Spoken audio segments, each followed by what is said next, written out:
Bulan ketiga baru saja dimulai sejak Raka pergi. 3 bulan yang terasa seperti 3 tahun, di mana gema langkah kakinya yang menyeret koper besar itu masih terngiang di telingaku. Proyek besar di luar kota, sayang.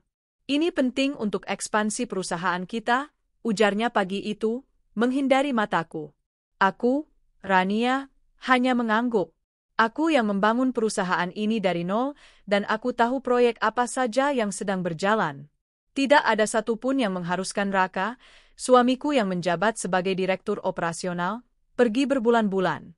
Apalagi dengan membawa koper hitam raksasa berukuran 30 inci, yang lebih mirip persiapan pindah rumah daripada perjalanan dinas. Baju kerja dan perlengkapan, katanya cepat, seolah membaca keraguanku. Aku tidak mau merepotkanmu bolak-balik laundry. Sebuah kebohongan yang begitu tipis, namun saat itu aku memilih untuk menelannya. Aku lelah bertengkar. Aku lelah curiga. Jadi, kuantar dia sampai teras, membiarkannya mencium keningku dengan bibir yang terasa asing dan dingin. Bulan pertama, telepon masih berdering setiap malam. Bulan kedua, berubah menjadi pesan singkat, sibuk, rapat, nanti kuhubungi lagi. Memasuki bulan ketiga, hening. Hingga pagi ini, sebuah amplop berlogo rumah sakit, bukan dari kota tempatnya, proyek, tergeletak di meja kerjaku. Bukan, itu bukan amplop. Itu adalah email tagihan yang diteruskan oleh bagian keuangan perusahaan ke rekening pribadiku, rekening yang terhubung sebagai penjamin fasilitas kesehatan seluruh direksi. Termasuk Raka. Jemariku gemetar saat membuka lampiran PDF itu. Namanya ada di sana, tapi bukan sebagai pasien. Ia tertera sebagai penanggung jawab.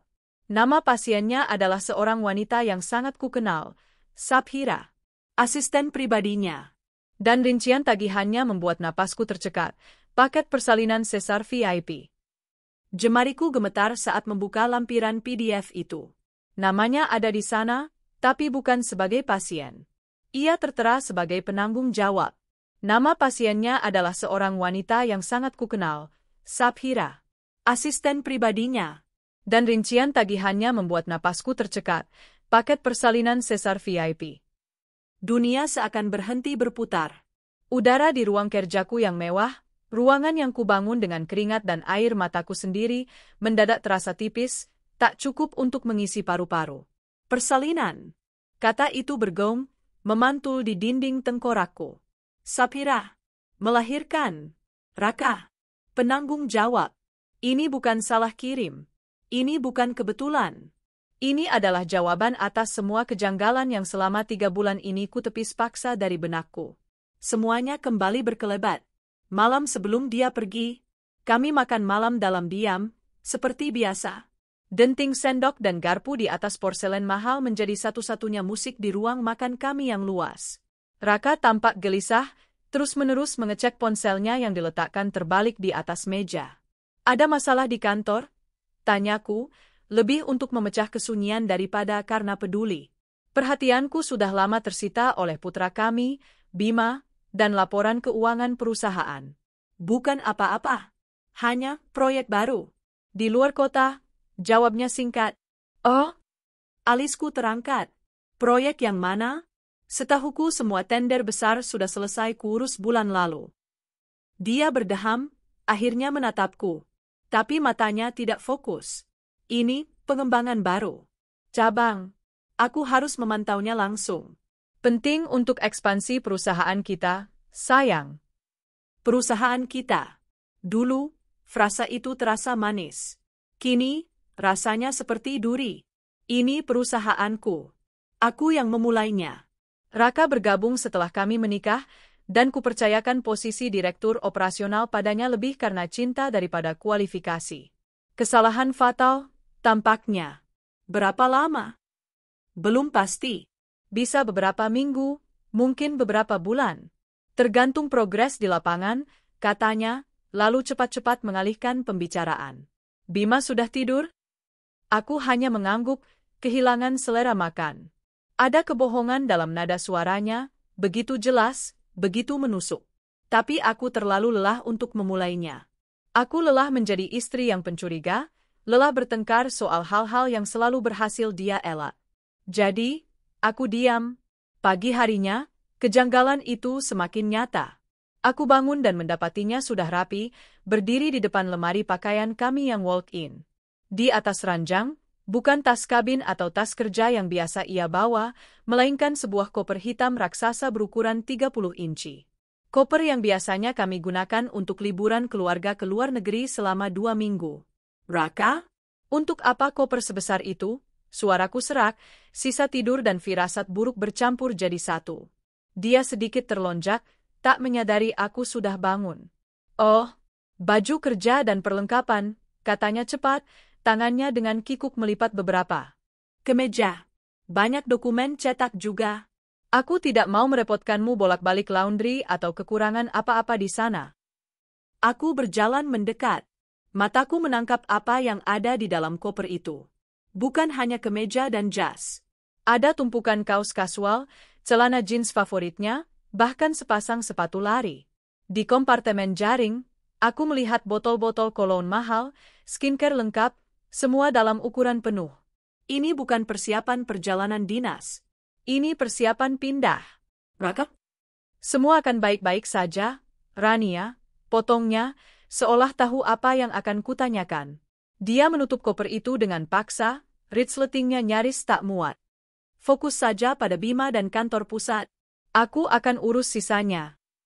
Dia mendekat, mengecup keningku. Ciuman yang terasa hambar, dingin, dan terburu-buru. Seperti formalitas yang harus dituntaskan. Aku tidak membalasnya. Aku hanya berdiri mematung di sana, membiarkan firasat buruk itu menggerogotiku. Aku mengantarnya sampai teras, melihatnya memasukkan koper raksasa itu ke bagasi sedan perusahaan, milikku. Aku akan telepon kalau sudah sampai, janjinya, sebelum masuk ke mobil dan melaju pergi, meninggalkan aku dalam keheningan pagi yang menyesakkan. Bulan pertama, janjinya masih ditepati. Telepon berdering setiap malam, tepat sebelum Bima tidur. Suaranya terdengar normal, lelah karena pekerjaan. Dia bercerita tentang rapat dengan kontraktor, survei lokasi, dan kendala birokrasi. Semua terdengar masuk akal. Semua terdengar profesional. Aku, Rania, percaya. Atau lebih tepatnya, aku memilih untuk percaya. Aku sibukkan diriku.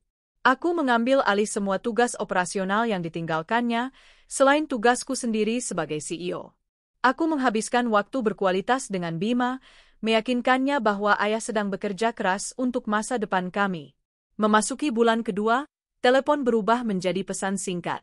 Pukul 21, sayang, maaf baru pegang HP. Rapat maraton. Capek sekali. Aku tidur duluan ya. Salam cium untuk Bima. Pukul 23, masih di lokasi proyek. Sinyal jelek. Hubungi besok. Besok, sibuk. Rapat. Nanti kuhubungi lagi. Kata-kata itu menjadi mantra yang membosankan. Frekuensinya semakin jarang. Jarak di antara kami yang tadinya hanya terpisah kota, kini terasa seperti terpisah samudra. Kemarahan mulai menggantikan kekhawatiran. Aku mulai membalas pesannya dengan satu kata. Oke. Iya.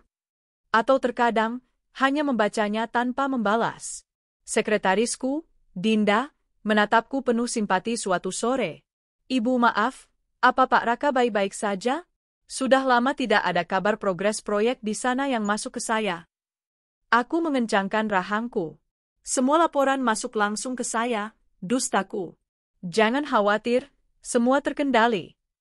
Aku menolak terlihat lemah.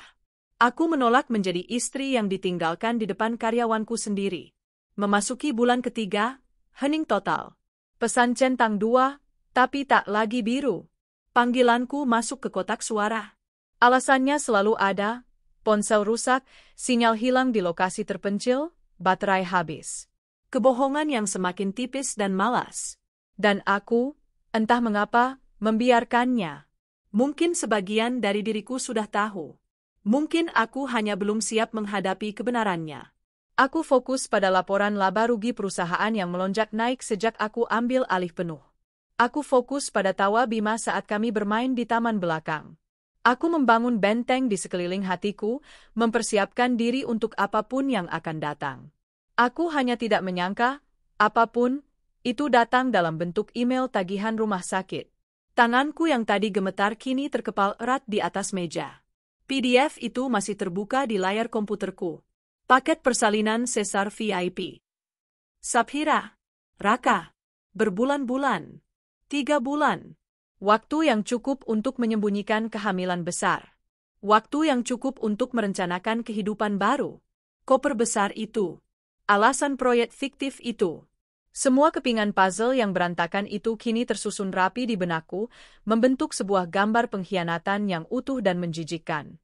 Dia tidak hanya berselingkuh. Dia telah membangun keluarga baru. Dan dia berencana membuatku membayari proses kelahiran anak haramnya. Napas yang tadi tercekat kini kembali. Bukan lagi sebagai napas lega, tapi sebagai hembusan kemarahan yang dingin dan terfokus. Kesedihan itu ada, di suatu tempat yang dalam, tapi tertutup oleh amarah yang membara. Mereka pikir aku bodoh. Mereka pikir aku akan diam saja. Mereka pikir mereka bisa menikmati kebahagiaan mereka di atas penderitaanku, menggunakan uangku. Aku menatap layar komputer. Rahangku mengeras. Mereka salah besar. Aku meraih gagang telepon di mejaku. Bukan untuk menelepon Raka. Bukan untuk menangis. Dinda, ujarku dengan suara yang tenang dan mematikan. Hubungi Pak Hadi, pengacara pribadi saya. Segera. Dan siapkan data aset perusahaan atas nama Raka. Semuanya. Babak baru telah dimulai. Dan di babak ini, aku yang akan menulis skenarionya. Gagang telepon terasa dingin dan berat di tanganku. Aku baru saja menutup panggilan dengan Dinda, sekretarisku. Kalimat perintah itu, hubungi Pak Hadi, pengacara pribadi saya. Segera. Keluar dari mulutku dengan ketenangan yang menakutkan, seolah bukan aku yang mengucapkannya. Hening. Ruang kerjaku yang luas, yang biasanya memberiku rasa kuasa dan pencapaian, kini terasa seperti akuarium yang menyekapku. Satu-satunya suara adalah deru pelan air purifier di sudut ruangan dan detak jantungku sendiri yang berdebar memekakkan telinga. Layar komputer masih menyala, menampilkan lampiran PDF itu. Tagihan dari Rumah Sakit Cendana. Paket persalinan Sesar VIP. Nama pasien, Saphira Anindita. Penanggung jawab, Raka Pratama. Sejenak, sepersekian detik, otakku mencoba menolak. Ini pasti salah. Mungkin ada pasien lain bernama Saphira. Mungkin Raka hanya menolong. Mungkin ini jebakan administrasi. Saphira mungkin menggunakan nama Raka tanpa izin.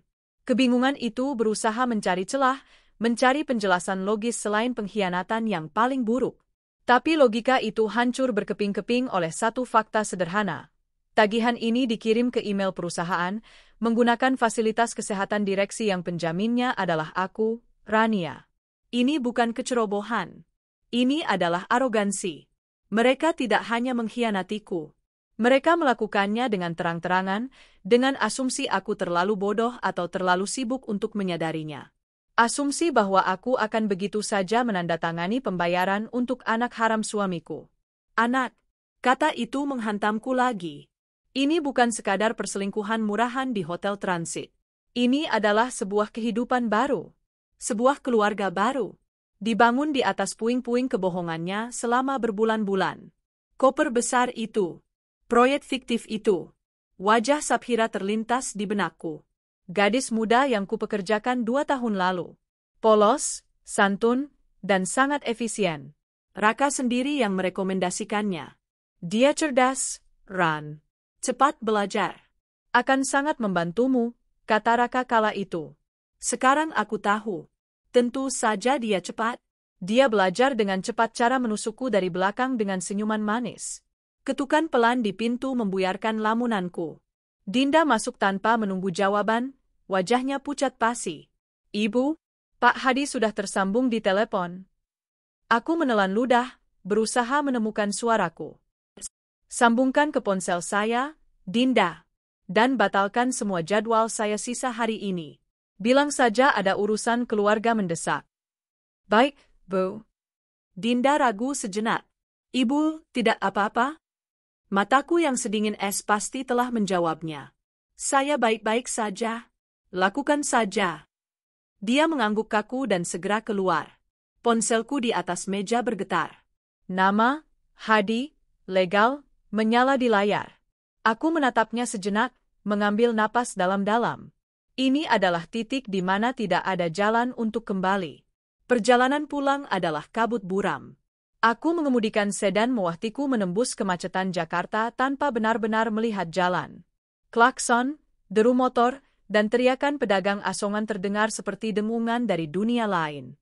Aku berada di dalam gelembung kedap suara, di mana satu-satunya realitas adalah rasa sakit yang mengoyak-ngoyak dadaku. Flashback datang silih berganti, tak terhindarkan, masing-masing seperti tusukan pisau kecil. 6 bulan lalu. Makan malam perusahaan. Aku melihat Raka tertawa terlalu lepas di meja Saphira. Aku menegurnya di mobil. Kamu terlalu akrab dengan staf, Raka. Jaga wibawa. Ya ampun, sayang. Itu namanya membangun tim. Saphira itu aset, dia perlu merasa nyaman. 4 bulan lalu. Raka bilang harus lembur maraton untuk proposal proyek baru. Aku membawakannya makan malam ke kantor. Ruangannya gelap. Saphira juga tidak ada di mejanya. Satpam bilang mereka sudah keluar bersama sejak 1 jam sebelumnya. Ada dokumen yang tertinggal di klien, alasannya di telepon nanti. Suaranya terdengar, terengah-engah. 3,5 bulan lalu. Saphira mulai sering mengenakan blus longgar dan syal. Aku mengira itu hanya tren fashion.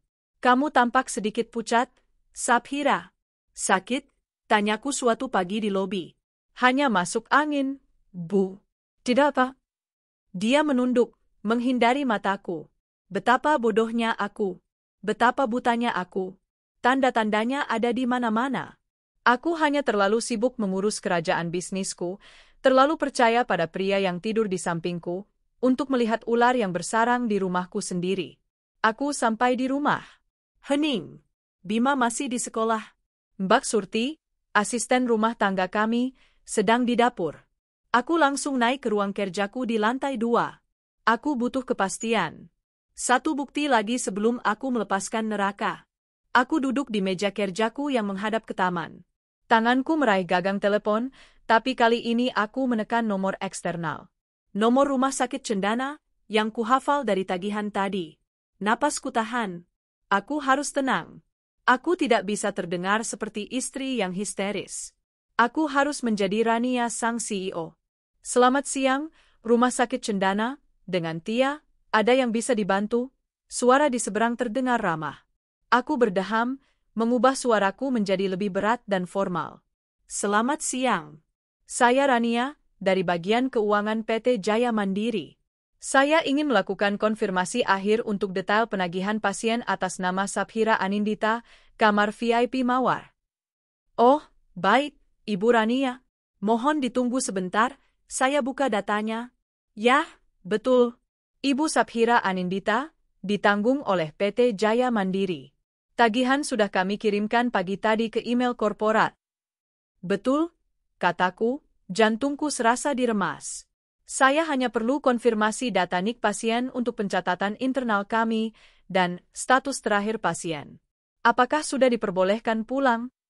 Sebentar, untuk NIK-nya akses. Statusnya, Ibu Saphira dan bayinya sehat, Bu. Bayinya laki-laki, lahir kemarin lusa dengan selamat. Rencananya bisa pulang besok pagi, menunggu administrasi lunas. Bayi laki-laki. Kemarin lusa. Lututku lemas. Aku mencengkeram tepi meja. Baik, terima kasih. Satu lagi, apakah penanggung jawab, Bapak Raka Pratama, ada di lokasi? Ada dokumen internal perusahaan yang harus segera beliau tanda tangani. Ini adalah pertaruhan. Jawaban ini akan mengkonfirmasi segalanya. Resepsionis itu tertawa kecil. Oh, Bapak Rakanya setia sekali, Bu. Dari kemarin tidak beranjak. Tadi pagi baru saja mengurus administrasi awal. Ini sekarang beliau pasti sedang di kamar, menemani Ibu Saphira dan putranya. Mau saya coba sambungkan ke telepon kamar? Aku menjawab terlalu cepat, lalu meralatnya. Tidak perlu.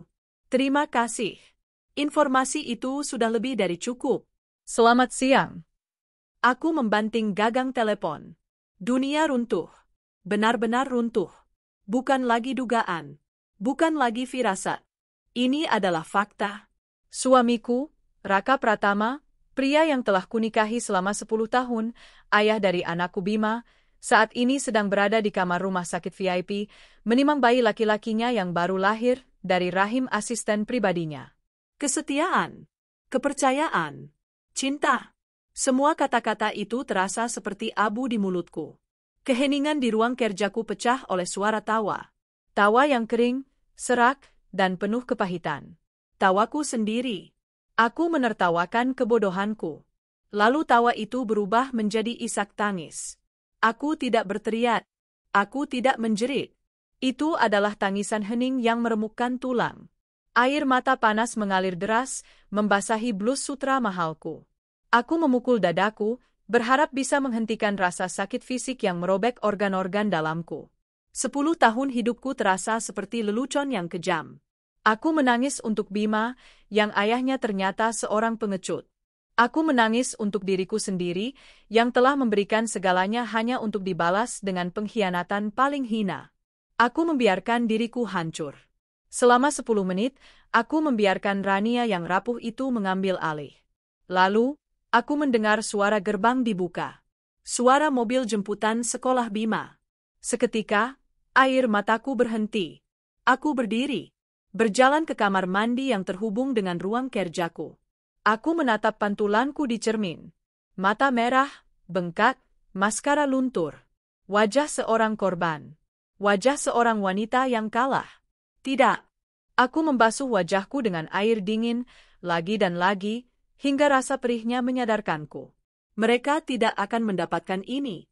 Mereka tidak akan mendapatkan air mataku. Mereka tidak akan mendapatkan perusahaanku. Mereka tidak akan menghancurkan hidup anakku. Raka dan pelakornya sedang merayakan kelahiran putra mereka menggunakan uangku di kamar VIP yang nyaman. Mereka pikir mereka sudah menang. Kemarahan yang membara itu kembali, lebih pekat, lebih dingin, lebih terfokus. Kesedihan telah menguap, berganti menjadi baja cair. Aku keluar dari kamar mandi, mengambil ponselku. Wajahku mungkin masih sembab, tapi mataku sudah berbeda. Aku menekan nomor Pak Hadi. Halo, Pak Hadi. Ini Rania, suaraku terdengar asing di telingaku sendiri. Tenang, tajam, dan tanpa emosi. Kita punya masalah besar, dan saya butuh Anda menyusun strategi perang. Ponselku masih menempel di telinga. Di seberang sana, Pak Hadi, pengacara yang telah menangani semua urusan hukum perusahaanku selama 8 tahun, terdiam. Keheningan yang syarat akan keterkejutan. Bu Rania, akhirnya dia bersuara. Nadanya hati-hati, seolah bicara pada orang yang baru saja lolos dari kecelakaan. Anda yakin? Maksud saya, Raka? Ini tuduhan yang sangat serius. Pak Hadi, ujarku, suaraku datar, tanpa getaran sedikitpun. Emosi telah mengering, meninggalkan lapisan es yang kokoh. Saya tidak menelepon Anda untuk curhat. Saya menelepon Anda untuk bertindak. Saya punya bukti di depan saya. Tagihan rumah sakit, atas nama Sabhira Anindita. Kamar VIP, biaya persalinan. Penanggung jawab, Raka Pratama. Dikirim ke email korporat. Aku bisa mendengar Pak Hadi menarik napas tajam. Ya, Tuhan, Bu, saya tidak butuh simpati, Pak, potongku. Saya butuh tindakan. Total. Malam ini juga. Anda di depan komputer. Ya, Bu. Tentu. Saya buka catatan. Bagus. Prioritas pertama, Rumah Sakit Cendana. Hubungi bagian penagihan mereka malam ini juga. Nyatakan dengan tegas bahwa tagihan atas nama Sabhira Anindita adalah fraud. Penipuan. PT Jaya Mandiri, di bawah perintah saya sebagai CEO dan pemilik tunggal, menolak membayar sepeser pun. Tagihan itu adalah penyalahgunaan fasilitas perusahaan oleh seorang karyawan, Raka Pratama, untuk kepentingan pribadi yang tidak ada sangkut pautnya dengan operasional perusahaan. Buat ini resmi. Tapi, Bu, Raka masih tercatat sebagai direktur. Statusnya akan saya bekukan besok pagi melalui RUPS darurat. Untuk malam ini, tegaskan bahwa pembayaran itu saya tolak. Saya mau mereka menagihnya langsung ke penanggung jawab yang tertera di surat, Raka Pratama. Bukan ke perusahaan saya. Pak Hadi terbatuk. Baik, Bu. Ini akan membuat mereka panik. Pihak rumah sakit tidak akan melepaskan pasien sebelum lunas jika korporat menarik jaminan. Tepat, kataku dingin. Itu tujuannya. Aku berhenti sejenak, membiarkan perintah pertamaku meresap. Lalu, aku melanjutkan. Kedua, ban. Hubungi bankir prioritas kita. Saya mau semua, dengar, semua akses Raka ke rekening perusahaan dibekukan. Saat ini juga, kartu kredit korporat, rekening operasional yang dia pegang, dana representatif. Bekukan. Ubah semua password yang dia mungkin tahu. Saya mau dia bahkan tidak bisa membeli sebotol air mineral menggunakan uang perusahaan. Akan saya urus. Saya punya kontak pribadi manajer bank, jawab Pak Hadi, suaranya kini ikut mengeras, profesionalismenya mengambil alih. Ketiga, rekening pribadi. Rekening gabungan kami. Saya akan transfer mayoritas isinya ke rekening pribadi saya yang lain malam ini.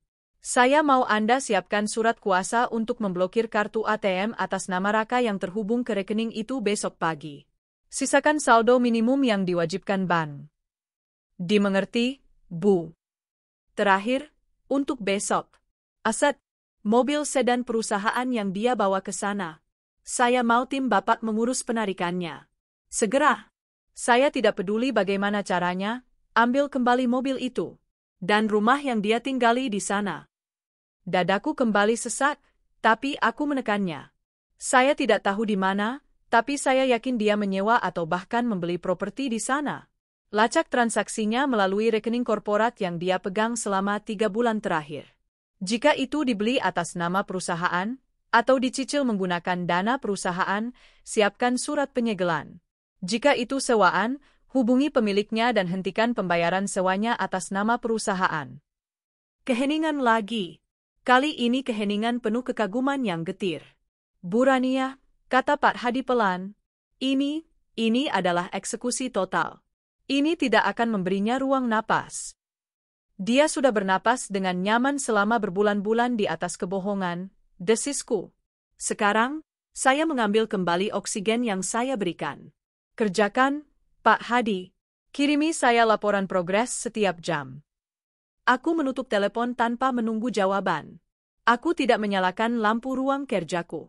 Aku hanya duduk dalam temaram, membiarkan cahaya bulan dan lampu taman menyorot samar-samar ke dalam. Malam tanpa tidur baru saja dimulai.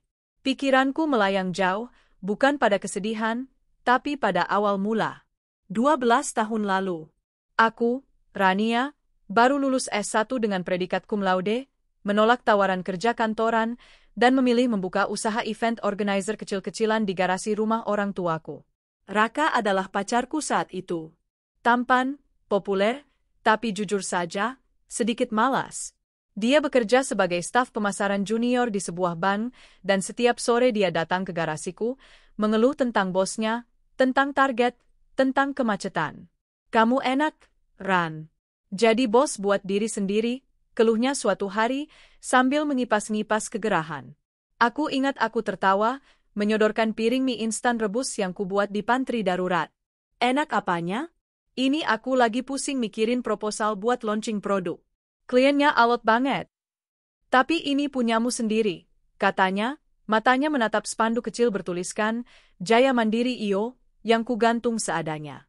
Suatu saat, ini pasti besar, dan kalau sudah besar, aku akan berhenti kerja, bantu kamu. Jadi direkturnya. Kami tertawa bersama. Saat itu, ucapannya terdengar seperti mimpi manis sepasang kekasih. Ironis. Aku benar-benar mewujudkannya. Dalam 5 tahun, Iyo kecil itu merambah ke branding agency. Dalam 8 tahun, menjadi perusahaan konsultan komunikasi korporat terintegrasi. PT Jaya Mandiri. Dan aku menepati janjiku. Ketika Raka di PHK saat krisis moneter kecil 3 tahun lalu, aku langsung menariknya masuk. Bukan sebagai staf, tapi sebagai direktur operasional. Aku memberinya jabatan, memberinya gaji tinggi, memberinya fasilitas mewah. Aku memberinya kepercayaan. Aku pikir, Dengan begitu, kami adalah tim. Betapa bodohnya. Aku tidak memberinya jabatan, aku memberinya senjata untuk menghancurkanku. Aku memberinya akses ke sumber dayaku, yang dia gunakan untuk membiayai kehidupan gandanya. Lalu pikiranku beralih ke Saphira. Aku ingat hari aku mewawancarainya. Dia direkomendasikan oleh Raka. Kerabat jauh teman lama, katanya. Anaknya pintar, lulusan baru, tapi butuh kerja. Kasihan, orang tuanya di kampung. Saphira duduk di depanku, gugup, jemarinya meremas-remas ujung mapnya. Dia tampak polos, sedikit lugu, tapi matanya cerdas. Saya akan bekerja sangat keras, Bu Rania, katanya saat itu, suaranya nyaris berbisik. Saya cepat belajar. Beri saya kesempatan, saya tidak akan mengecewakan ibu. Aku tersenyum. Aku melihat diriku yang dulu dalam dirinya. Ambisius, sedikit takut, tapi penuh tekad. Saya hargai kejujuran Anda, kataku. Selamat datang di Jaya Mandiri. Aku bahkan menempatkannya sebagai asisten Raka terlebih dahulu, sebelum dia akhirnya juga menjadi asisten pribadiku karena kinerjanya yang efisien. Aku mengajarinya cara bernegosiasi, cara berpakaian profesional, cara presentasi. Aku menjadi mentornya. Dan dia belajar dengan sangat baik. Dia belajar cara mengambil suamiku. Ponselku bergetar di atas meja. Sebuah pesan masuk. Dari Pak Hadi Perintah 1, RS, sudah dilaksanakan. Bagian penagihan RS Cendana terkejut. Mereka bilang akan segera menindaklanjuti pasien, Raka. Perintah 2, Ban, sedang proses. Manajer Ban sedang melakukan pembekuan darurat malam ini juga. Bibirku menyunggingkan senyum tipis yang tak sampai ke mata. Roda telah berputar. Aku berdiri, berjalan keluar dari ruang kerjaku. Langkah kakiku mantap menuruni tangga. Di ruang keluarga, aku mendengar suara tawa kecil dari televisi. Bima, putraku, sedang bermain video game. Dia pasti baru saja diantar pulang oleh sopir jemputan. Aku berhenti di ambang pintu, memperhatikannya.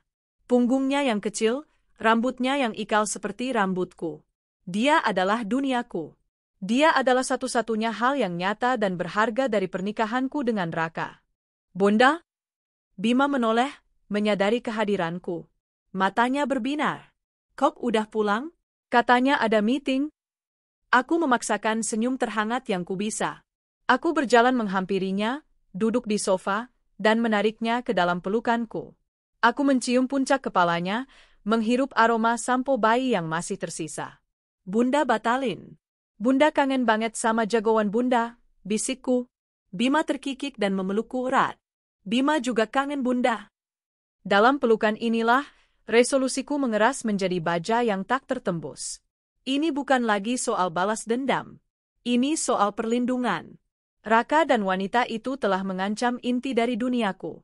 Mereka telah mengancam masa depan putraku. Mereka pikir mereka bisa mengambil kebahagiaanku dan membiarkanku membayar tagihannya. Aku memeluk Bima lebih erat. Tidak akan. Aku akan membakar jembatan itu sampai ke akarnya. Aku akan memastikan mereka tidak akan pernah bisa menyentuh kami lagi. Setelah Bima tertidur, aku kembali ke ruang kerjaku. Ponselku bergetar lagi. Dari Pak Hadi Perintah 23, Bank ATM, selesai. Semua rekening korporat atas nama Raka Pratama nonaktif. Kartu ATM pribadi akan terblokir otomatis pukul 001. Aku menatap pesan itu. Tidak ada keraguan. Tidak ada penyesalan. Aku mengetik balasan, bagus. Lanjutkan dengan perintah 4 besok pagi. Saya mau mobil itu ditarik sebelum jam makan siang. Perang telah dimulai. Dan aku, Rania, tidak berniat untuk kalah. Matahari bahkan belum terbit sepenuhnya, sinarnya yang pucat baru menembus tirai tipis di kamarku. Tapi aku sudah bangun. Sejujurnya, aku tidak tidur. Aku hanya berbaring, menatap langit-langit, membiarkan kemarahan dan rencana yang disusun bersama Pak Hadi berputar berulang kali di benakku, mengasah setiap detailnya hingga setajam silet. Tidak ada air mata pagi ini. Yang ada hanya energi yang aneh, dingin, dan sangat terfokus. Aku bukan lagi Rania yang terluka. Aku adalah CEO PT Jaya Mandiri yang sedang menghadapi krisis, krisis yang disebabkan oleh pengkhianatan dan pencurian. Aku mandi, memilih pakaianku dengan hati-hati. Bukan daster rumahan atau pakaian berkabung. Aku memilih power suit terbaikku. Setelan celana panjang berwarna biru dongker yang tegas, dipadu dengan blus sutra putih gading. Aku merias wajahku dengan presisi militer, concealer untuk menutupi sisa bengkak di mataku, eyeliner tajam, dan lipstik merah tua yang tegas. Saat aku bercermin, yang menatap balik bukanlah seorang istri yang dikhianati. Itu adalah seorang ratu yang kerajaannya diserang, dan kini siap untuk berperang. Aku turun untuk sarapan, tepat saat Bima, putraku, berlari memeluk kakiku. Bunda, udah rapi banget. Kayak mau ketemu presiden, serunya. Aku tersenyum, senyum tulus pertamaku dalam 24 jam, dan menggendongnya. Lebih penting dari presiden, sayang. Bunda hari ini mau jadi superhero di kantor. Mau beresin masalah besar. Wah, Bunda keren? Kami sarapan bersama. Aku memaksakan beberapa suap roti gandum, mendengarkan celotehannya tentang sekolah. Setiap tawa riangnya adalah bahan bakar untuk ketegasanku. Inilah yang kupertahankan. Inilah yang tidak akan kubiarkan mereka sentuh. Setelah mengantar Bima ke mobil jemputan, aku berangkat. Di dalam mobil, aku tidak menyalakan musik. Aku hanya mendengarkan keheningan, meninjau kembali daftar tugasku. Sesampainya di kantor, lobi terasa seperti biasa. Karyawan menyapaku, "Pagi, Bu Rania." Aku mengangguk, langkahku cepat dan mantap. Mereka mungkin merasakan aura berbeda, aura yang lebih dingin dari biasanya, tapi mereka mengira itu hanya fokus bisnis biasa. Dinda sudah menunggu di depan ruanganku, membawa tablet dan secangkir Earl Grey panas. "Pagi, Bu. Pak Hadi sudah di line 1. Laporan semalam dari beliau ada di tablet Anda." "Terima kasih, Dinda." Aku masuk ke ruanganku, meletakkan tasku, dan duduk di kursi kebesaranku. Aku bahkan tidak melepas blazerku. Aku mengangkat gagang telepon. "Pak Hadi." "Pagi. Bagaimana laporannya?" "Pagi, Bu Rania." Seperti yang saya laporkan via email, suara Pak Hadi terdengar efisien. "Perintah 1, RS, sudah diterima bagian penagihan." Mereka kaget, tapi sudah mencatatnya. "Perintah 2 dan 3, bank dan ATM, tereksekusi penuh pukul 001 tadi. Semua akses Raka ke dana perusahaan dan rekening gabungan resmi mati." "Bagus," kataku. "Sekarang, perintah 1. Saya mau pastikan mereka tidak main-main. Saya akan hubungi langsung Kepala Administrasi RS Cendana. Saya mau mereka dengar dari saya." "Ide bagus, Bu. Akan menambah tekanan." "Tepat. Lanjutkan eksekusi perintah 4. Saya mau tim penarik aset bergerak ke lokasi rumah sakit itu sekarang. GPS terakhir mobil sedan itu ada di sana. Tarik paksa. Saya tidak mau tahu dia sedang apa. Itu aset perusahaan." "Siap, Bu." Aku menutup telepon dan meminta Dinda menyambungkanku ke RS Cendana, bagian administrasi keuangan. 1 menit kemudian, sebuah suara profesional menjawab. "Selamat pagi, administrasi Cendana, dengan Bapak Irfan." "Selamat pagi." Dengan Rania, CEO PT Jaya Mandiri.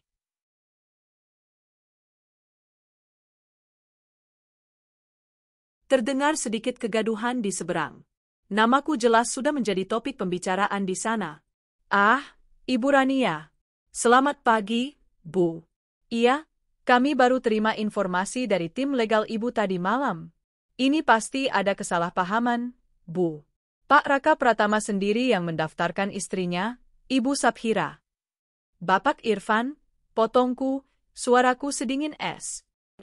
"Mari saya perjelas agar tidak ada kesalahpahaman. Sabhira Anindita bukan istri Raka Pratama yang terdaftar di data perusahaan saya. Istrinya adalah saya. Tagihan persalinan itu adalah murni urusan pribadi yang secara ilegal berusaha dibebankan ke fasilitas korporat kami. Tapi, Bu, jaminan korporat, saya cabut. Per detik ini. Raka Pratama, per hari ini, statusnya dibekukan dari perusahaan saya karena temuan penyalahgunaan wewenang dan dana perusahaan dalam skala besar. PT Jaya Mandiri tidak akan membayar Rp1 pun untuk tagihan itu.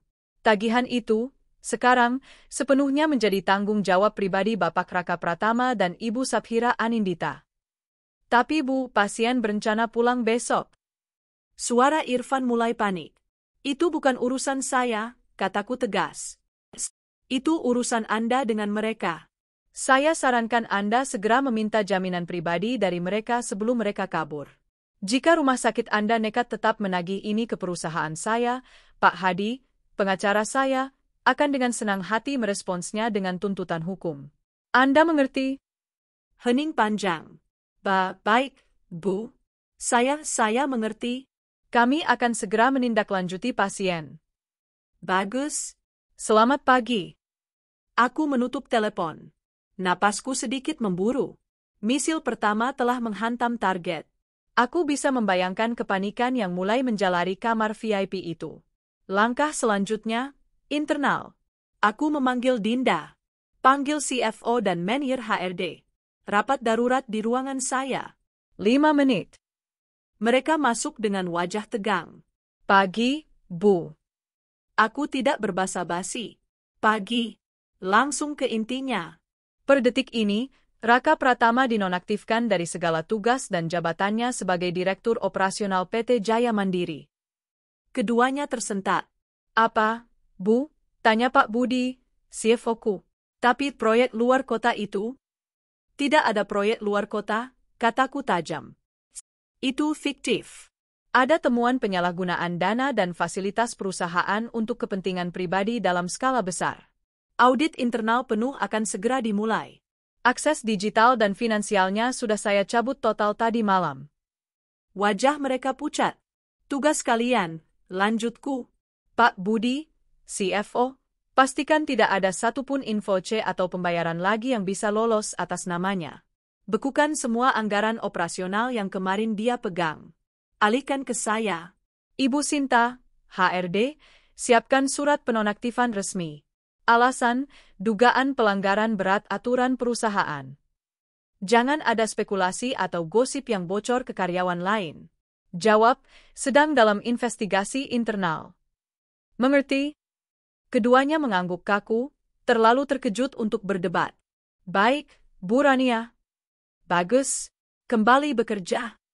Saat mereka keluar, aku merasa sedikit kekuasaan kembali ke tanganku.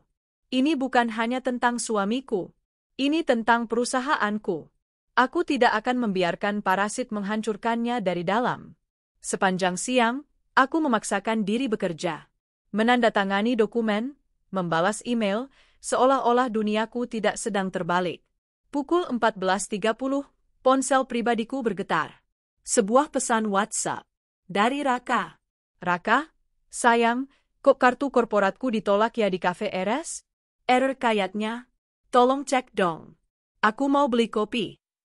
Jemariku berhenti di atas mousepad. Aku menatap pesan itu. Sayang, kata itu terasa begitu menjijikkan. Dia masih berani memanggilku, sayang, sambil menunggu di rumah sakit bersama wanita simpanannya. Dia bahkan belum sadar. Dia pikir ini hanya kesalahan teknis. Aku tidak membalas. Aku hanya menatap pesan itu, membiarkannya terbaca dengan 2 centang biru. 15 menit kemudian, pesan lain masuk. Raka, Rania, kamu bacakan? Kartu ATM-ku juga nggak bisa di mesin. Ini aneh. Tolong transfer ke rekeningku dong, darurat. Buat bayar administrasi Sabhira. Rahangku mengeras. Beraninya dia meminta transfer untuk membayar administrasi pelakornya. Aku tidak membalas. Aku hanya mematikan notifikasi untuk nomornya. Pukul 15, email dari Pak Hadi masuk. Pening, asrama. Isi, Bu Rania, ada perkembangan. Tim kami melacak transaksi Raka. Ini lebih buruk dari yang kita duga. Dia tidak menyewa. Dia membeli sebuah rumah di kota itu. 3 bulan lalu. Uang muka 30% sebesar 500 juta rupiah, dia ambil dari dana representatif perusahaan. Dan cicilan bulanannya, dia atur auto-debit dari rekening operasional korporat yang dia pegang. Rumah itu dibeli atas nama dia dan Sabhira Anindita. Darahku mendidih. Ini bukan lagi hanya perselingkuhan. Ini bukan lagi penyalahgunaan fasilitas. Ini adalah pencurian dan penggelapan dalam skala masif. Dia mencuri uang perusahaanku, uangku, untuk membelikan rumah bagi pelakornya. Tanganku gemetar karena amarah. Raka, Rania, kenapa teleponku kamu reject? Ini darurat. Pihak RS tiba-tiba bilang jaminan perusahaan dicabut. Mereka minta aku bayar lunas sekarang kalau Saphira mau pulang. Kamu lagi bercanda ya? Ini nggak lucu. Aku tertawa. Tawa yang kering dan tanpa humor. Oh, dia akhirnya sadar. Ponselku berdering lagi. Pak Hadi, sudah baca email saya, Bu? Sudah, jawabku, suaraku bergetar saking marahnya. Dia mencuri dari saya, Hadi. Dia mencuri dari perusahaan anak saya. Dia baru saja memberi kita peluru emas, Bu, kata Pak Hadi. Karena rumah itu dibeli dengan uang perusahaan, kita punya hak penuh untuk menyitanya. Itu adalah aset hasil penggelapan. Aku menarik napas panjang, menenangkan diriku. Lakukan perintahku. Segel rumah itu. Sekarang juga. Atas nama PT Jaya Mandiri. Saya mau saat mereka akhirnya bisa keluar dari rumah sakit, mereka tidak punya tempat untuk pulang. Segera dilaksanakan, Bu. Serangan finansial telah selesai. Kini, saatnya mereka merasakan akibatnya. Di dalam kamar VIP Mawar, rumah sakit Cendana, suasananya seharusnya penuh sukacita. Saphira Anindita, mantan asisten pribadi, kini seorang ibu, tengah menyusui bayinya yang baru berumur 2 hari. Wajahnya lelah namun berseri. Dia berhasil. Dia telah memberikan Raka Pratama seorang putra. Raka sendiri duduk di sofa kulit yang nyaman, kaki disilangkan, sibuk dengan ponselnya. Wajahnya sedikit kesal. Sial, gumamnya. Kartunya error terus. Saphira mengangkat wajahnya. Kenapa, Mas? Belum bisa beli kopi? Bukan cuma itu. Tadi aku ke ATM di lobi, kartu debitku juga ditolak. Saldo nggak cukup katanya. Nggak masuk akal, gerutunya. Aku udah warania dari tadi, tapi cuma dibaca. Di telepon juga di-reject. Sibuk banget kayaknya. Mungkin dia lagi rapat besar, Saphira menimpali, suaranya lembut. Dia tidak merasa terancam oleh Rania. Baginya, Rania adalah masa lalu Raka, wanita karir kaku yang sudah tidak bisa membahagiakan suaminya. Nanti juga dia transfer. Dia kan gak tahu Mas lagi butuh uang tunai. Iya, mungkin. Raka menghela napas, mencoba santai. Besok kita pulang ke rumah baru kita ya, sayang. Kamu pasti suka. Aku sudah atur semuanya. Senyum Saphira merekah. Makasih ya, Mas. Aku nggak sabar. Dia membayangkan rumah baru itu, kehidupan barunya sebagai nyonya. Ketukan di pintu menginterupsi mereka. Bukan perawat yang membawa makan malam. Itu Pak Irfan, kepala administrasi, yang kemarin masih menyalaminya dengan penuh hormat. Kini, wajah Pak Irfan kaku, dan di belakangnya berdiri 2 orang satpam berbadan tegap. Selamat sore, Pak Raka, Ibu Saphira, sapa Pak Irfan, nadanya dingin dan formal. Sore, Pak. Ada apa ini? Tanya Raka, sedikit terganggu. Ada masalah administrasi yang sangat serius, Pak, kata Pak Irfan, langsung ke intinya. Raka tertawa kecil. Masalah? Bukannya semua sudah ditanggung Jaya Mandiri? Saya direkturnya. Pak Irfan menggeleng. Itu dia masalahnya, Pak. Kami baru saja mendapat konfirmasi resmi. PT Jaya Mandiri, atas perintah langsung CEO, Ibu Rania, telah menarik jaminan korporat untuk semua tagihan atas nama Ibu Saphira Anindita. Ruangan itu seakan kehabisan oksigen. Senyum Saphira membeku. Apa? Desis Raka, wajahnya mulai memerah. Enggak mungkin. Itu istri saya. Pasti ada kesalahan teknis. Tidak ada kesalahan, Pak Raka. Pak Irfan kini mengeluarkan selembar surat resmi. Ini surat pencabutan jaminan, dikirim oleh tim legal Ibu Rania pagi tadi. Beliau juga sudah menelepon saya secara pribadi. Pak Irfan berdeham, menatap Saphira dengan pandangan yang sulit diartikan.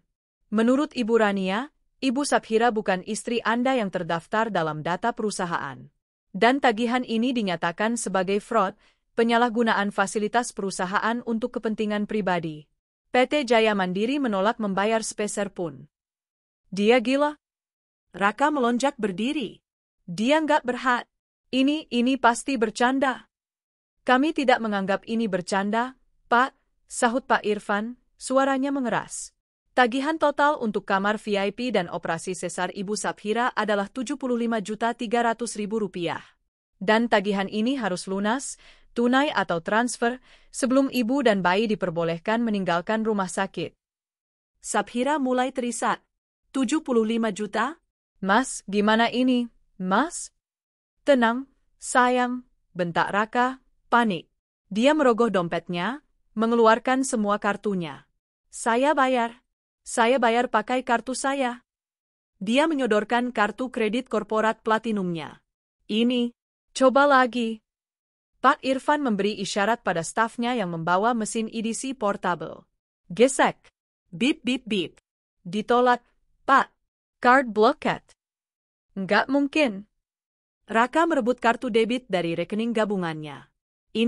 Yang ini pasti bisa. Gesek. Bip bip bip. Ditolak. Saldo tidak mencukupi. Keringat dingin mulai membanjiri pelipis Raka. Dia menekan nomor Rania di ponselnya.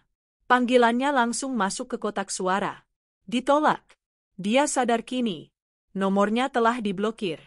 Rania, dia tahu, bisik Raka, lebih pada dirinya sendiri. Punggungnya merosot di sofa. Dia mencoba membuka aplikasi M-Banking perusahaan. Username atau password salah. Dia mencoba M-Banking pribadi. Saldo, Rp50.000. Rania telah membersihkan semuanya. Saphira kini menangis histeris. Mas, kamu bilang semua aman. Kamu bilang dia nggak akan tahu. Gimana kita mau pulang? Gimana nasib anak kita? Diam, teriak Raka. Wajahnya pucat pasi. Dia kehabisan akal. Dia, Raka Pratama, yang biasa hidup mewah, kini tidak punya uang sepeser pun. Pak Irfan menatap mereka tanpa simpati. Kami sangat menyesal, Pak, Bu. Tapi peraturan tetap peraturan. Pasien tidak bisa check out sebelum pelunasan. Satpam akan berjaga di luar. Silakan hubungi keluarga Anda untuk bantuan dana. Kami tunggu di kasir.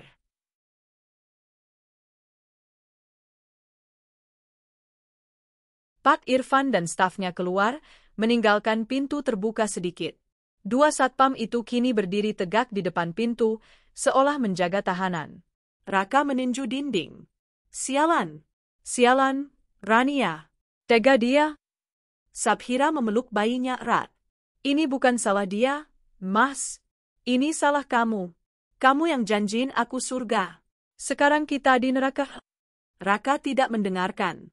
Dia mondar-mandir seperti singa dalam kandang. Dia melihat keluar jendela, ke arah parkiran VIP. Dia mencari sedannya. Mobil perusahaan yang mewah itu.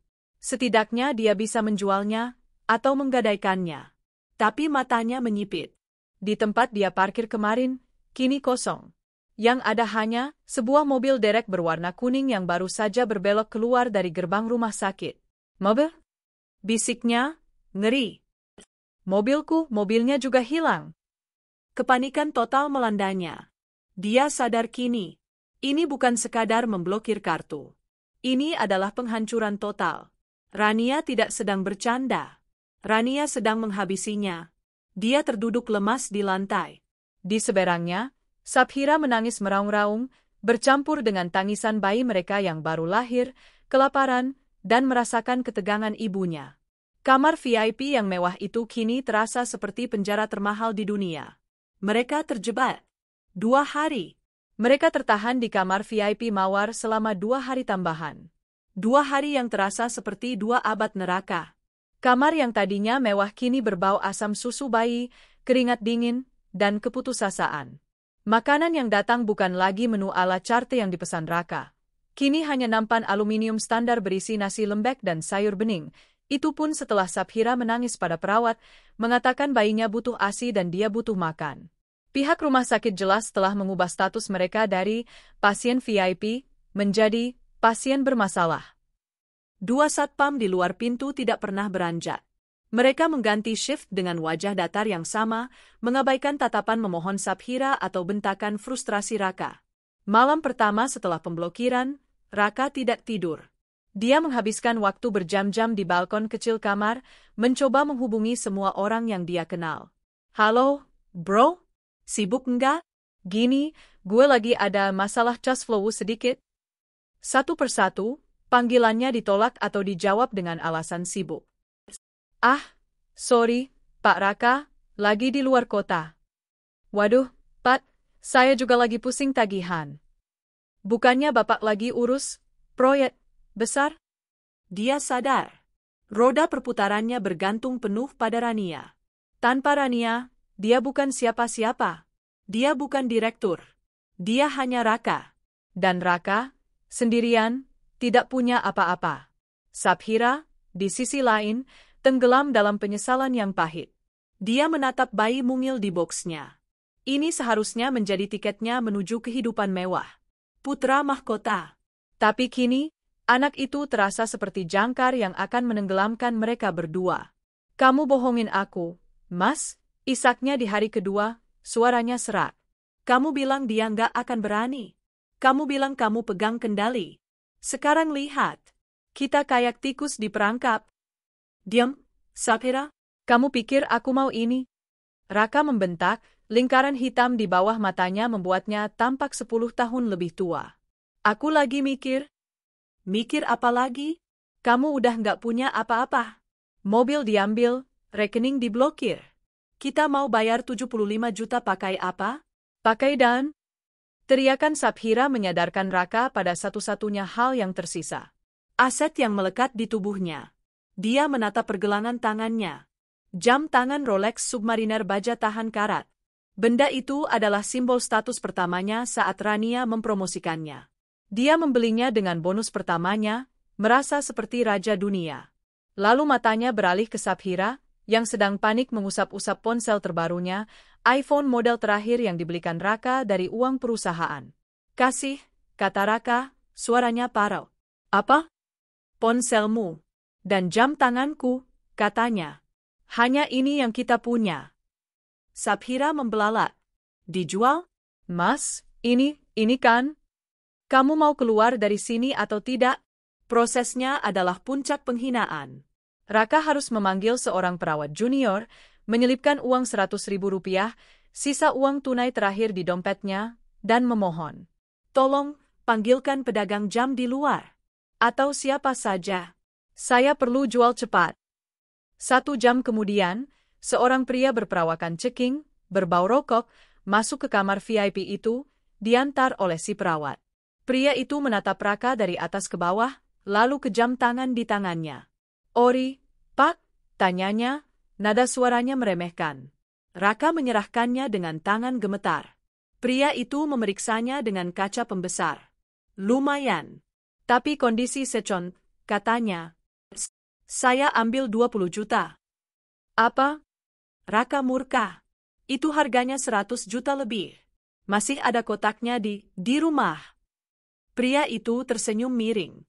Pak, Bapak lagi butuh uang, saya lagi butuh barang.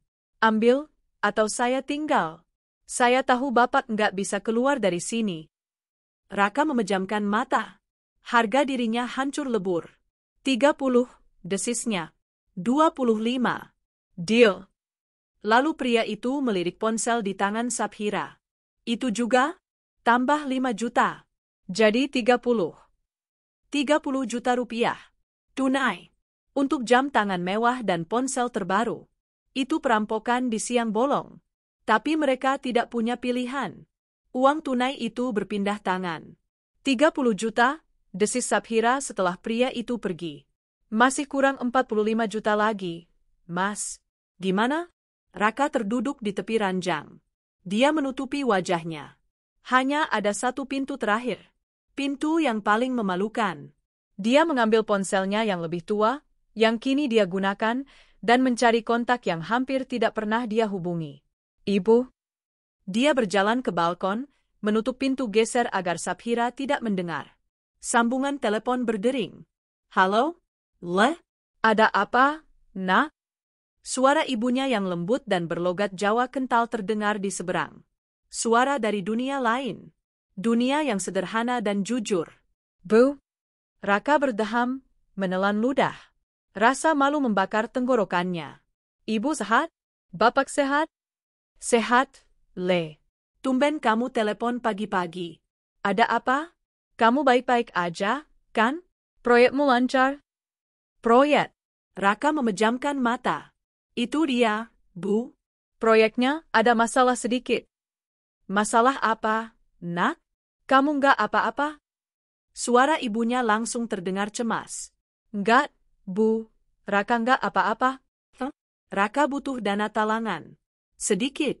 Ada pembayaran ke supplier yang macet. Kalau Raka nggak bayar hari ini, proyeknya bisa gagal. Raka butuh uang, Bu. Ya Allah, Nak. Butuh berapa? Raka menggigit bibirnya. 45 juta, Bu. Hening sejenak. Raka bisa mendengar ibunya berbisik kepada ayahnya di latar belakang. Dia bisa mendengar kebingungan mereka.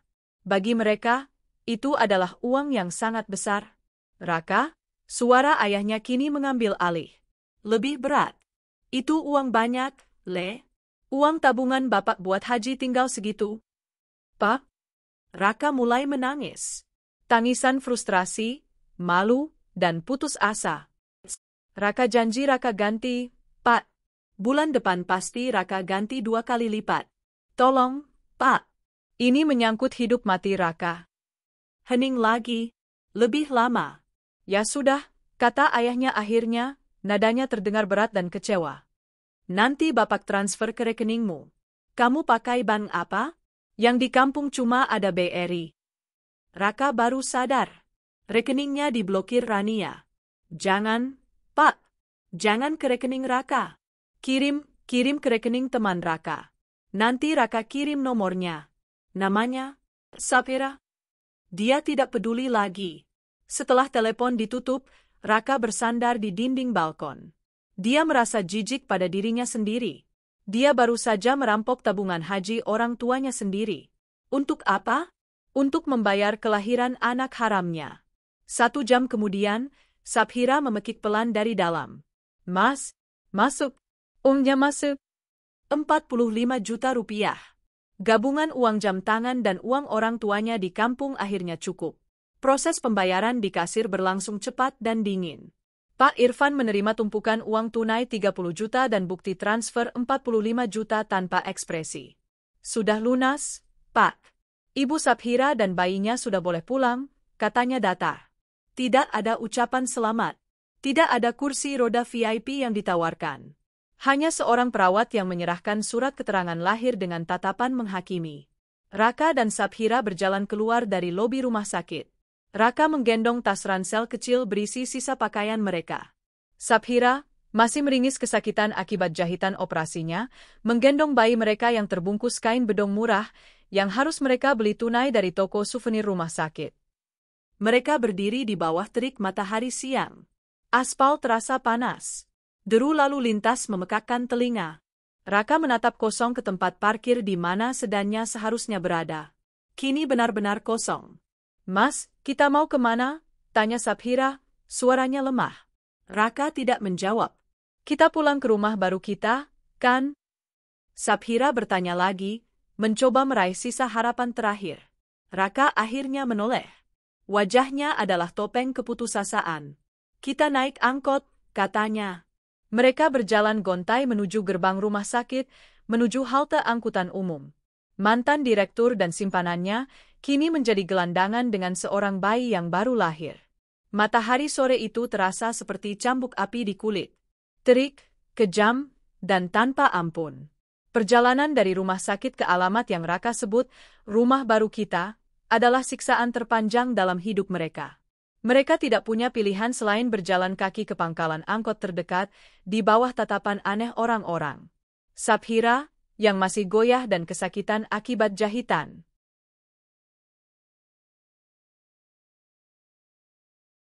Pasca operasinya, harus berhenti setiap beberapa langkah, meringis sambil memeluk bayinya yang mulai rewel.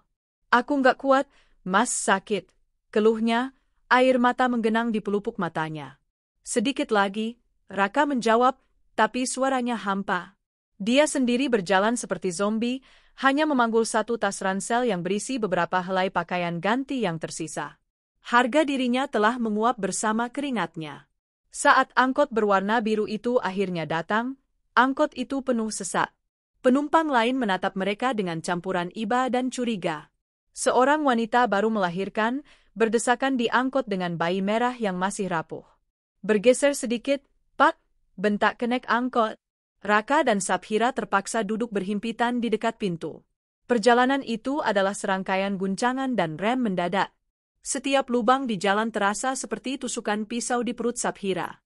Bayi mereka, yang tidak nyaman karena panas dan guncangan, mulai menangis kencang.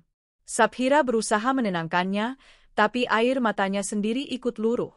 Ini bukan kehidupan yang dijanjikan Raka. Ini bukan kehidupan seorang nyonya direktur. Ini adalah neraka. Bayinya kasihan, Bu, kepanasan, tegur seorang ibu-ibu di seberang mereka. Kamu bisa diam nggak, Nak? Bentak Sabhira pada bayinya sendiri, frustrasi dan malu menjadi tontonan.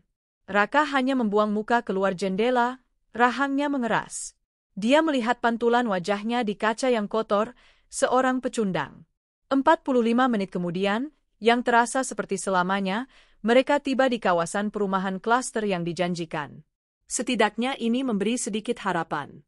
Gerbangnya megah, jalannya beraspal mulus. Ini adalah dunia yang berbeda dari jalan raya berdebu yang baru saja mereka lalui.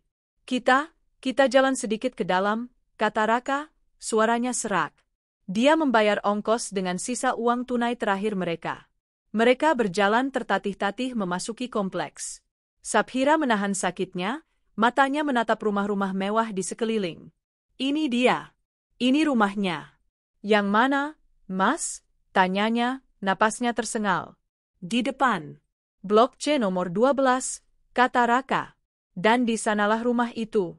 Sebuah rumah minimalis modern yang cantik, 2 lantai, dengan taman kecil yang terawat. Persis seperti di foto yang Raka tunjukkan padanya. Sabhira nyaris menangis lagi, kali ini karena lega. Akhirnya, siksaan ini berakhir. Raka merogoh sakunya, mencari kunci yang sudah berbulan-bulan disimpannya. Tapi saat mereka semakin dekat, langkah mereka melambat. Ada sesuatu yang salah. Gerbang besi minimalis itu tertutup. Itu wajar. Tapi di gerbang itu, melilit sebuah rantai besi baru yang tebal dan sebuah gembok industrial berukuran besar. Gembok yang bukan milik Raka. Dan di tengah gerbang itu, tertempel selembar kertas laminasi berwarna kuning cerah. Sabhira memicingkan mata, mencoba membacanya. Raka mendekat, tangannya gemetar. Kunci yang dipegangnya jatuh berdebum ke paving blok. Apa ini? Pekit Sabhira. Raka membaca tulisan di segel itu, dan dunia di bawah kakinya serasa runtuh. Pemberitahuan penyegelan. Aset ini, rumah tanah, disegel dan disita oleh tim hukum PT Jaya Mandiri. Rumah ini teridentifikasi dibeli menggunakan dana perusahaan yang digelapkan oleh saudara Raka Pratama. Segala upaya untuk merusak segel atau memasuki properti akan dituntut secara pidana. TTD, Tim Kuasa Hukum Rania, CEO PT Jaya Mandiri. Digelapkan?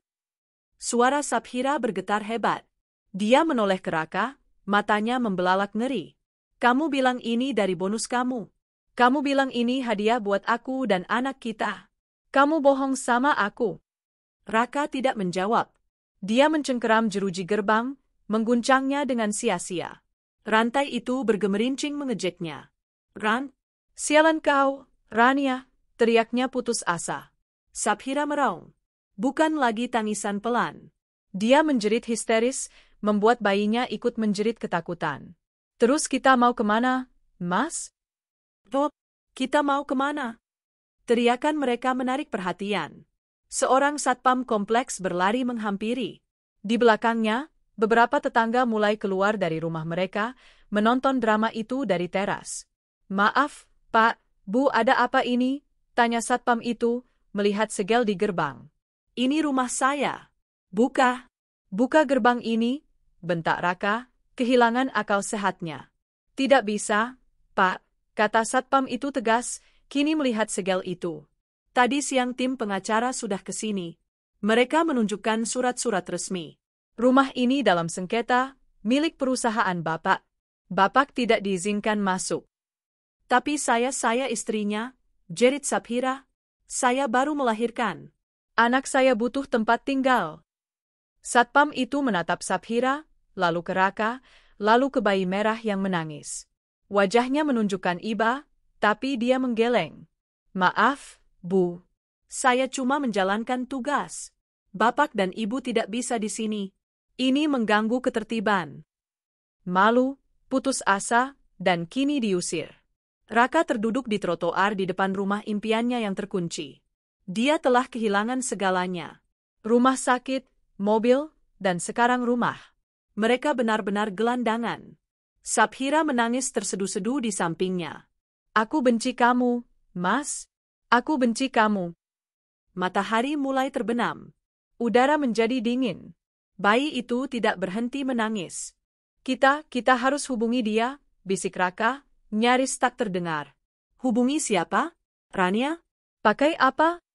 Mata Raka liar mencari-cari.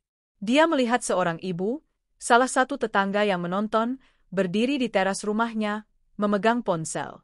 Raka bangkit. Dengan sisa-sisa harga diri yang telah terkoyak, dia berjalan menghampiri wanita itu. Bu, maaf, Bu.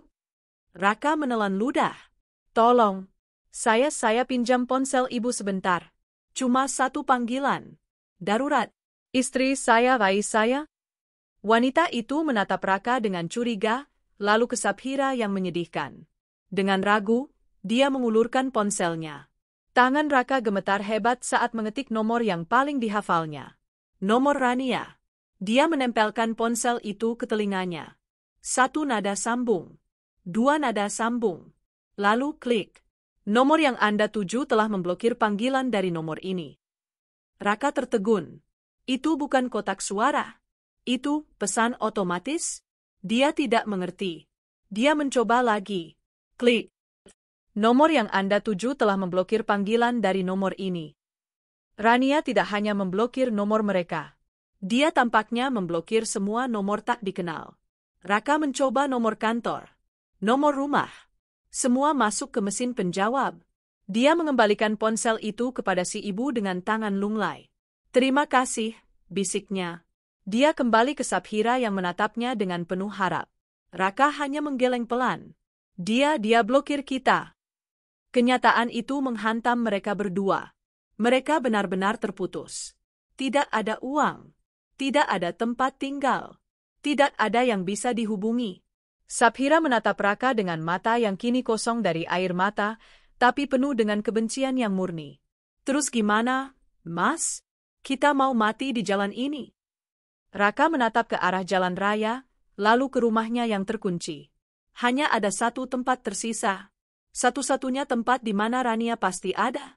Kita ke rumahnya, kata Raka, suaranya dipenuhi keputusasaan final. Kita ke rumah utama. Butuh waktu hampir 5 jam untuk sampai ke rumahku. 5 jam yang diisi dengan 2 kali ganti angkot, berjalan kaki lebih dari 3 kilometer, dan satu insiden di mana Saphira hampir pingsan di pinggir jalan tol karena dehidrasi dan sakit pasca operasi. Mereka tiba di gerbang kompleks perumahan elit tempatku tinggal tepat pukul 9 malam. Berbeda dengan klaster palsu mereka, kompleks ini adalah benteng kemewahan. Penjagaan berlapis.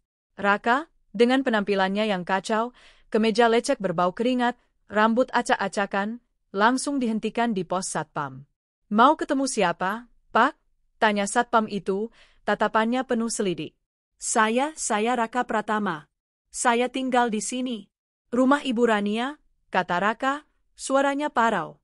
Satpam itu memandangnya, lalu Saphira yang compang-camping sambil menggendong bayi yang terus merengek. Pak Raka? Suami Ibu Rania?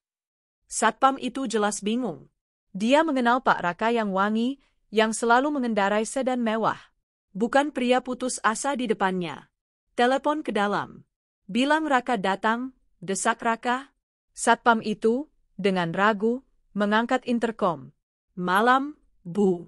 Maaf mengganggu. Ini ada Pak Raka di depan. bersama seorang wanita dan bayi. Bilangnya mau ketemu ibu. Hening beberapa saat di seberang. Raka menahan napas. Lalu suara Rania terdengar melalui interkom, dingin dan jernih. Suruh jalan kaki ke rumah. Jangan bukakan palang untuk kendaraan apapun yang mungkin mereka tumpangi. Satpam itu mengangguk, meski Rania tak bisa melihatnya. Baik, Bu. Dia menatap Raka. Silakan masuk, Pak. Perjalanan 1000 meter dari gerbang utama ke rumahku adalah perjalanan di atas bara. Lampu-lampu taman yang indah menyoroti sosok mereka yang menyedihkan. Sabhira terseok-seok, kakinya sudah bengkak. Raka tidak membantunya, dia terlalu sibuk dengan perangnya sendiri di dalam kepalanya. Akhirnya, mereka sampai di depan gerbang setinggi 3 meter milikku. Rumah itu terang benderang, taman yang terawat sempurna, 2 mobil mewahku yang lain terparkir rapi di garasi. Ini adalah istana yang Raka buang. Sabhira menatap rumah itu dengan napas tertahan. Kebenciannya pada Raka kini bercampur dengan rasa iri yang luar biasa pada Rania. Ini yang seharusnya dia miliki. Raka menekan bel. Kamera CCTV di atas bel menyala dengan bunyi klik pelan. Hening. Mereka menunggu. 1 menit. 2 menit. Tepat ketika Sabhira hendak roboh, pintu utama rumah yang kokoh itu terbuka. Rania muncul. Dia tidak berjalan ke arah gerbang. Dia hanya berdiri di terasnya yang ditinggikan, menatap mereka dari jarak sekitar 10 meter. Dia mengenakan piyama sutra berwarna krem, rambutnya digelung santai. Dia tampak tenang, beristirahat, dan sangat berkuasa. Rania. Raka berseru putus asa. Dia berlari ke gerbang, mencengkeram jerujinya. Rania, tolong, buka pintunya. Aku, Rania, tetap diam di teras. Aku hanya menatap mereka. Aku melihat Sabhira yang hancur, bayi merah dalam dekapannya, dan Raka, pria yang pernah kucintai, kini tak lebih dari pengemis di gerbang rumahku sendiri. Rania, aku mohon. Raka mulai menangis. Tangisan seorang pria yang kalah total. Aku salah. Aku minta maaf, Ran. Aku hilaf. Aku nggak tahu harus kemana lagi.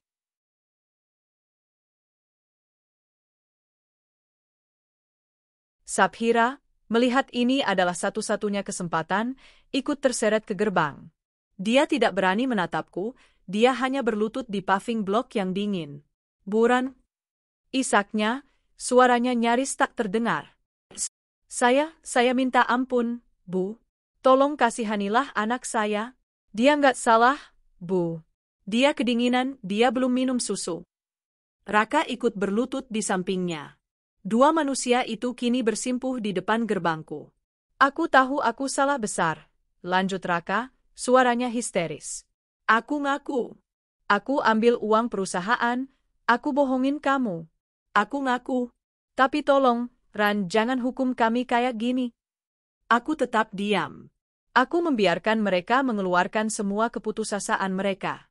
Melihat diamku disalahartikan sebagai keraguan, Raka tiba-tiba mendapatkan ide paling absurd, paling gila, yang hanya bisa terpikirkan oleh pria egois yang terdesak. Ran, aku tahu ini berat, katanya, mencoba bangkit sedikit. Tapi ini sudah terjadi.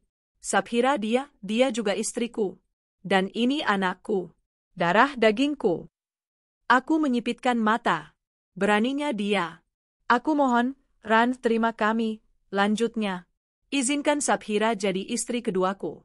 Aku mohon, terima dia, Ran. Kita bisa hidup rukun berdampingan. Aku janji aku akan adil. Aku akan kerja buat kamu, apa aja. Jadi sopir kamu, jadi apa aja. Asal kami punya tempat tinggal. Tolong, Rania, demi masa lalu kita. Hening yang tercipta setelah ucapannya begitu pekat, bisa dipotong dengan pisau. Lalu aku tertawa. Bukan tawa geli. Itu tawa yang kering, tajam, dan penuh penghinaan. Aku berjalan menuruni tangga teras, melintasi rumput yang baru dipotong, hingga aku berdiri tepat di balik gerbang. Hanya terpisah jeruji besi dengan mereka. Istri kedua, ulangku, suaraku rendah dan berbahaya.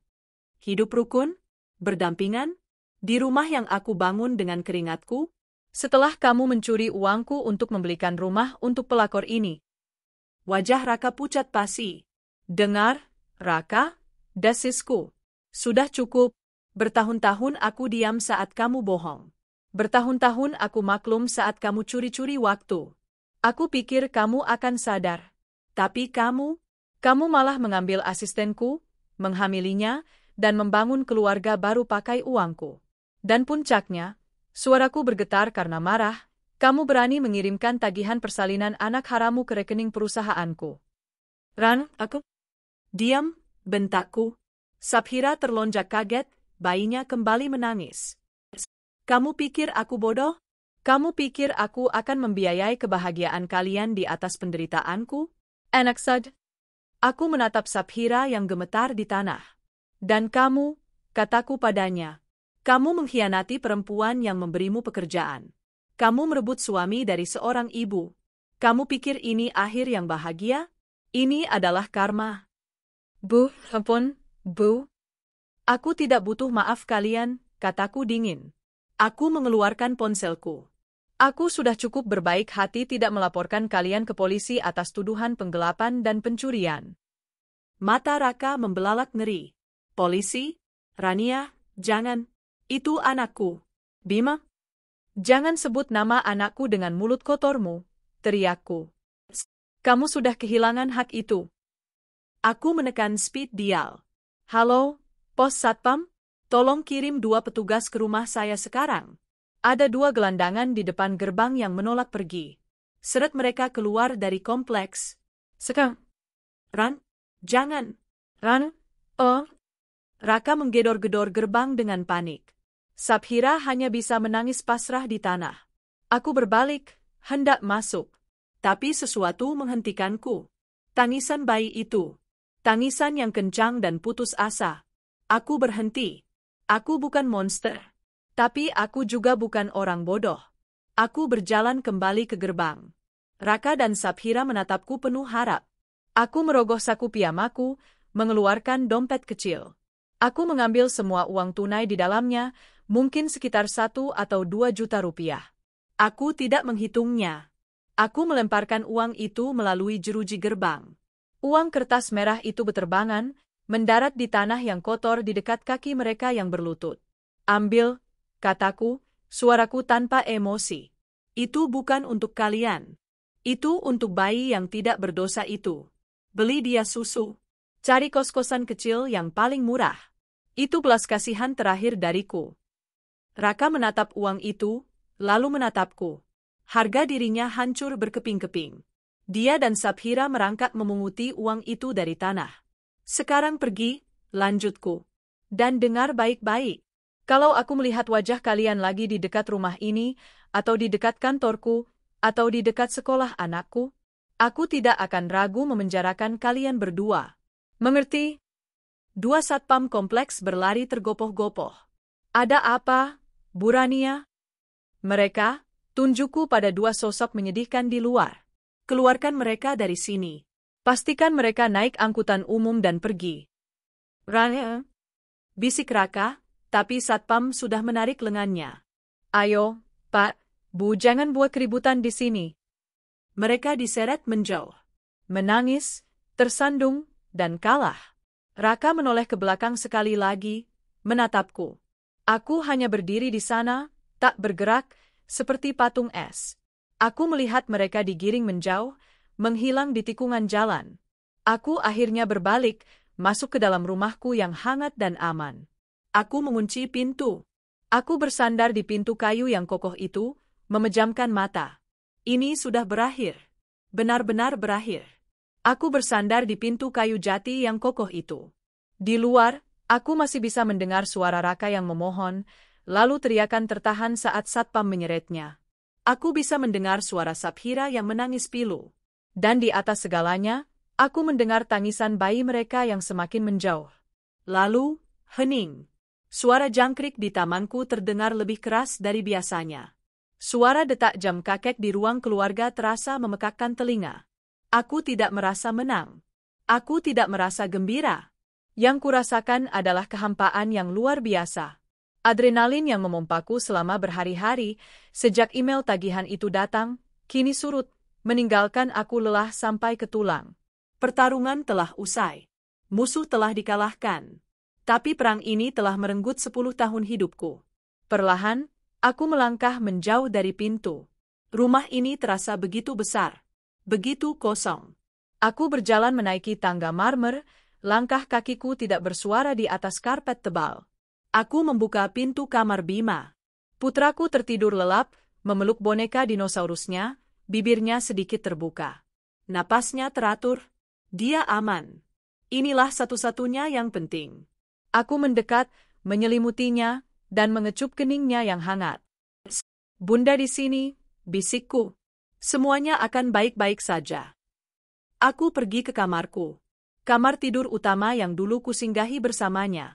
Selama 3 bulan terakhir, aku tidur di sini sendirian, tapi baru malam inilah aku merasa tempat tidur itu benar-benar milikku.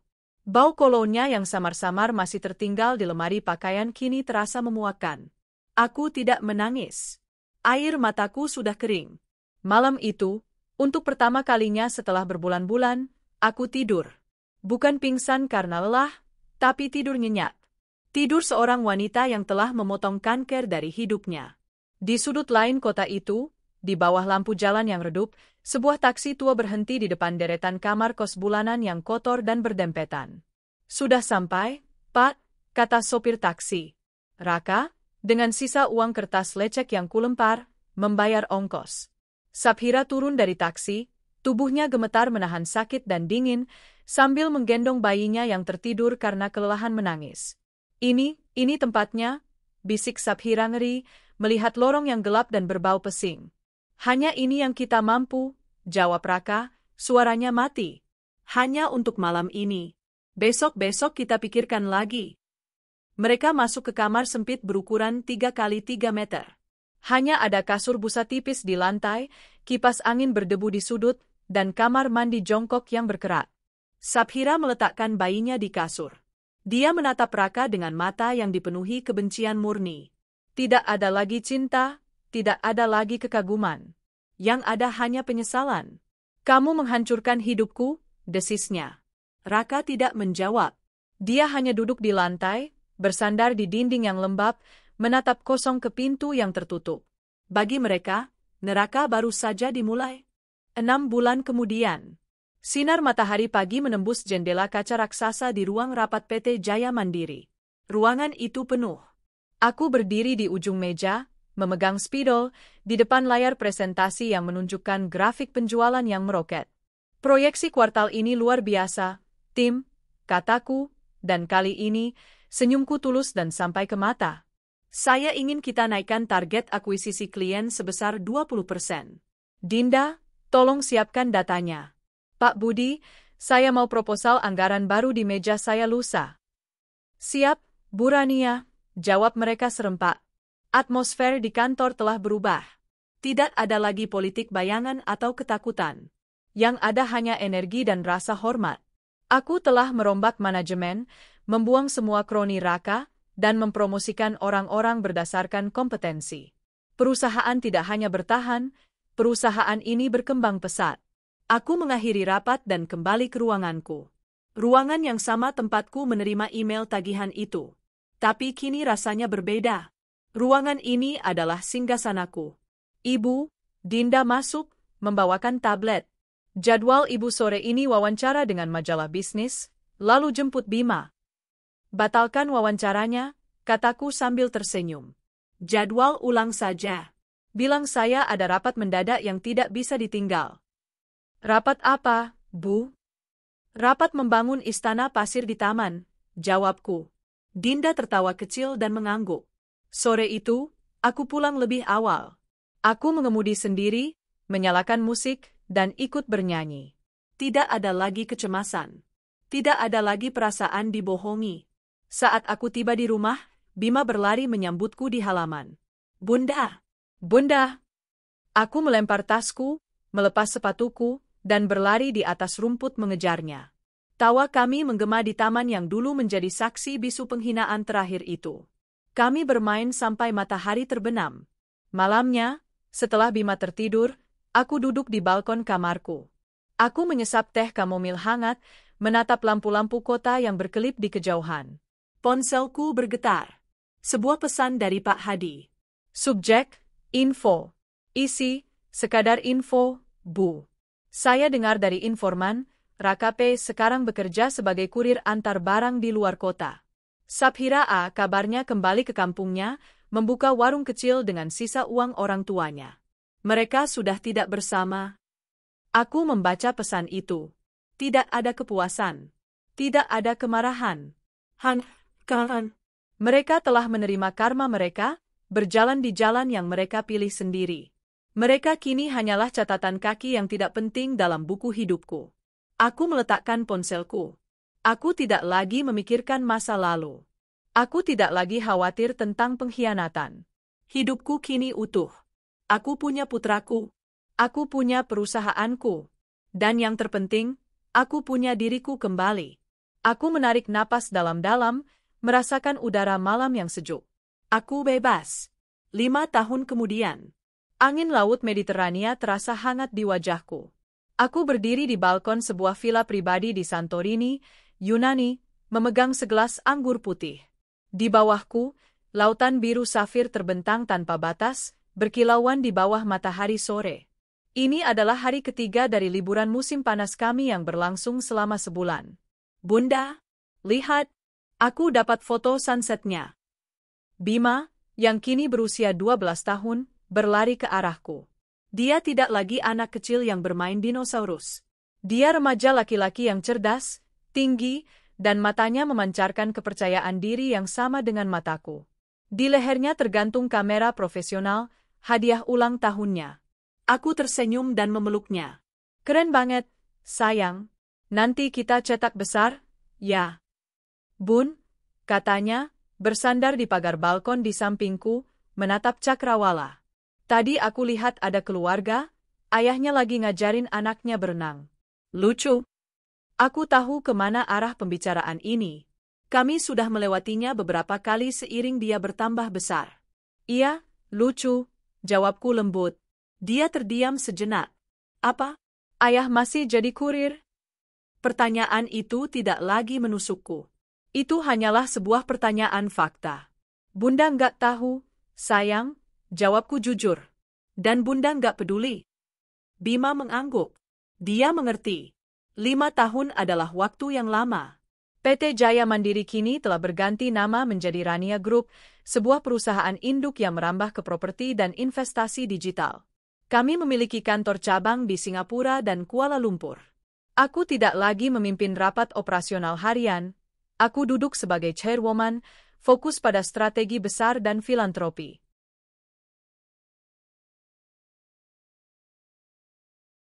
Aku telah membangun sebuah yayasan atas namaku, khusus untuk membantu para ibu tunggal dan korban KDRT memulai usaha mereka sendiri. Aku mengubah lukaku menjadi kekuatan bagi orang lain. Mengenai Raka dan Sabhira, aku menepati janjiku. Aku tidak pernah melaporkan mereka ke polisi selama mereka menjauh dari hidupku. Mereka menepatinya. Pak Hadi sesekali memberiku kabar yang tidak pernah kuminta tapi selalu kuterima. Mereka telah lama berpisah. Sabhira bertahan di kampungnya, hidup sederhana, anaknya tumbuh tanpa pernah tahu kemewahan yang hampir ibunya renggut. Raka, kata Pak Hadi, telah menghilang. Dia berpindah-pindah pekerjaan, terjerat utang baru, dan kehilangan kontak bahkan dengan orang tuanya sendiri. Sebuah akhir yang menyedihkan untuk pria yang pernah memiliki segalanya. Aku tidak lagi membenci mereka. Aku tidak lagi merasakan apa-apa tentang mereka. Mereka adalah hantu dari kehidupan yang lain, pelajaran mahal yang telah lunas kubayar. Bunda, kata Bima lagi, membuyarkan lamunanku. Ya, sayang? Bunda bahagia, kan? Aku menoleh menatap putraku. Aku melihat kekuatanku, masa depanku, dan warisanku dalam dirinya. Aku menariknya ke dalam pelukan erat. Sangat bahagia, bisikku. Aku telah membangun kembali kerajaanku di atas puing-puing pengkhianatan. Tapi kali ini, aku membangunnya bukan di atas fondasi cinta yang rapuh, melainkan di atas fondasi baja, diriku sendiri. Di kejauhan, Matahari tenggelam ke dalam laut, mewarnai langit dengan warna oranye, ungu, dan emas. Itu bukan akhir. Itu adalah janji akan hari esok yang baru. Dan aku siap menyambutnya.